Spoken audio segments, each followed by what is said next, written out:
Amateur radio enthusiasts are keeping their skills sharp today so they can help with communications in an emergency. About a dozen ham radio operators set up radio towers at Spirit Mountain. The practice helps them prepare for communication at events like Grandma's Marathon. Members say they've also helped out in emergencies like the German Road fire last year.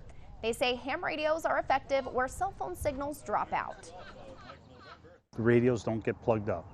We can maintain communications. There's so many people within the Duluth Superior area that belong to our club. We can get communication set up anywhere within a short period of time. The exercise started at 1 today and runs for 24 hours, so you still have time to check it out yourself.